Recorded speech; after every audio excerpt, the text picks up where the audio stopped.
अस्सलाम वालेकुम। तमाम आलम इस्लाम को मेरा प्यार भरा सलाम।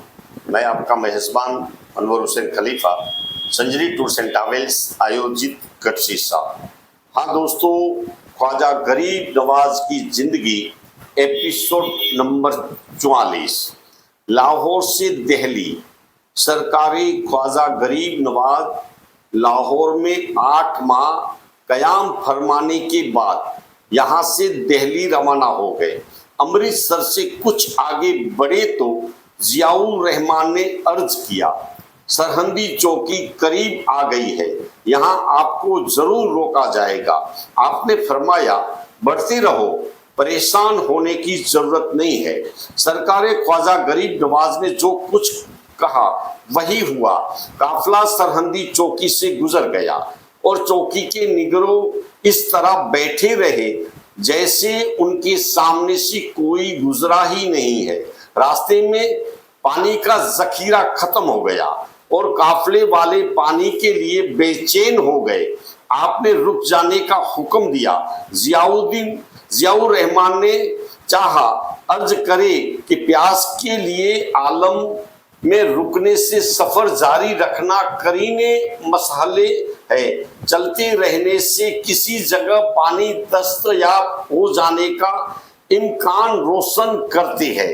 रुकने में हलाकत का यकीनी तस्वुर जहन को परेशान करता है, मगर वह चुप ही रहा। ये जान चुका था कि सरकार ख्वाजा गरीब नवाज का कोई हुक्म मसले हद से खाली नहीं होता। काफिला रुक गया तो सरकार ख्वाजा गरीब नवाज ने सर उठाकर एक निगाह आसमान की तरफ डाली और गर्दन झुका ली। थोड़ी देर के बाद ही मशरिक से एक तेज रफ्तार आंधी काली घटाओं के साथ नमूदार हुई और इस जोर की बारिश हुई कि कोहो बयालबा जल थल हो गए।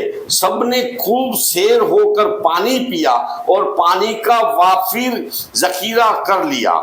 एक कस्बे में कयाम।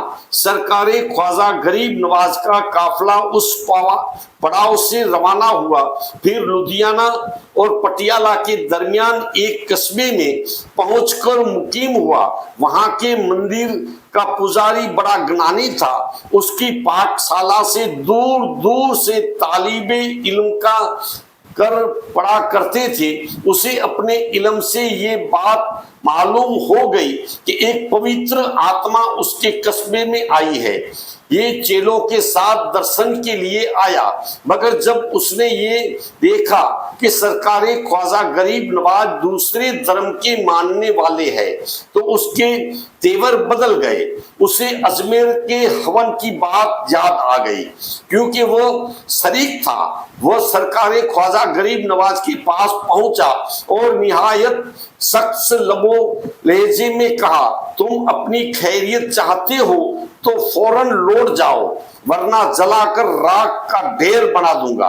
ख्वाजा कुतुब की बुलंद परवाही पुजारी की सख्त कलामी का जवाब सरकार ख्वाजा गरीब नवाज ने कमाले नरमी से दिया और फरमाया, हमारी तुमसे कोई लड़ाई नहीं है, हम तो सिर्फ एक का हक का पैगाम लाए हैं। सुन लो, कबूल कर लो या न करो, ये तुम्हारी मर्जी है। अगर हमारी बात मान लोगे तो पस्तियों से निकलकर बुलंद हासिल होगी। आपकी ये बात सुनकर पुजारी फजा में बुलंद हो गया और कहा, बुलंदी की बात करनी है तो फिर बुलंदी पर आओ, जमीन पर क्या खड़े हो। आपने ख्वाजा कुतुबुद्दीन बख्तियार काकी से कहा, जो आपके साथ सफर कर रहे थे, जाओ उसे उसी की जबानी में बुलंदी और पस्ती का महफूज समझा दो। हुक्म सुनते ही ख्वाजा कुतुबुद्दीन बख्तियार काकी भी फजा में बुलंद हुए और पुजारी से ज्यादा बुलंद होकर कहा, आओ यहाँ बात करेंगे।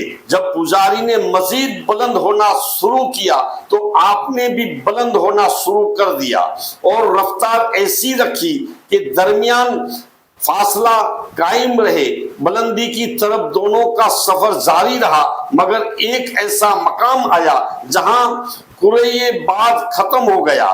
ख्वाजा बख्तियार ने देखा कि कुरैई बाद की हुदूद वह आगे बढ़ने से कासिर हो तो उसे मजीद बुलंद होने की दावत दी।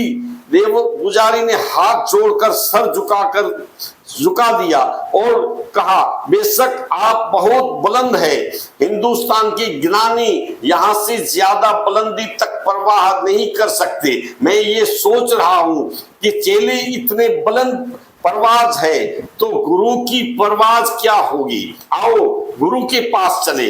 जब दोनों सरकारें ख्वाजा के पास पहुंचे तो ख्वाजा कुतुबुद्दीन बख्तियार ने अपने मुर्शिद की दस्तबोजी की और पुजारी कदमों में गिर गया। आपने उसे उठाकर सीने से लगा लिया। सीना सीने से मस हुआ तो उसके अंदर नूरे ईमान कबूल करने की इस्तेदाद पैदा हो गई। आपने कलमे तैयबा पढ़ाकर उसे दाखिले इस्लाम कर लिया। पुजारी के तमाम चेले भी उसी वक्त मुसलमान हो गए। शाम होने से पहले अक्सर वहां के बासिंदे मुशर्रफ व इस्लाम हो चुके थे। ख्वाजा गरीब नवाज ने वहां एक हफ्ता कयाम किया और अपने मुरीद ख्वाजा गरीब अस्कर को नव मुस्लिमों की दीनी और रूहानी तरबियत के लिए मुकर्रर कर दिया। पुजारी का नाम आपने अब्दुल्ला तजवीज किया। वो आपकी एक हफ्ते की मुसाहबत के वली कामिल हो गया। सरकारे ख्वाजा का दिल्ली से वरूद की तफसील अगली पोस्ट में। मिट जाए गुनाहों का तसव्वुर ही दुनिया से, गर हो जाए यकीन कि अल्लाह सबसे बड़ा है, अल्लाह देख रहा है। हाँ दोस्तों, गरीब नवाज की शान में और आपकी खिदमत में एपिसोड दर एपिसोड पेश करने की कोशिश करते हैं। मेरे ख्वाजा गरीब नवाज ने जिस तरह से दीने इस्लाम की तबलीग की है, अपनी पूरी हयाती जिंदगी किस तरह से मेरे ख्वाजा ने सफर किया है, वो इंशाअल्लाह पूरी मालूमात आप तक पहुंचाने की कोशिश करते रहते हैं।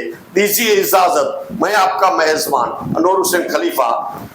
अगर आप हमारे इस चैनल पर नए हैं तो हमारे इस चैनल को सब्सक्राइब करें, लाइक करें और शेयर करें ताकि पूरी डिटेल आप तक मिले।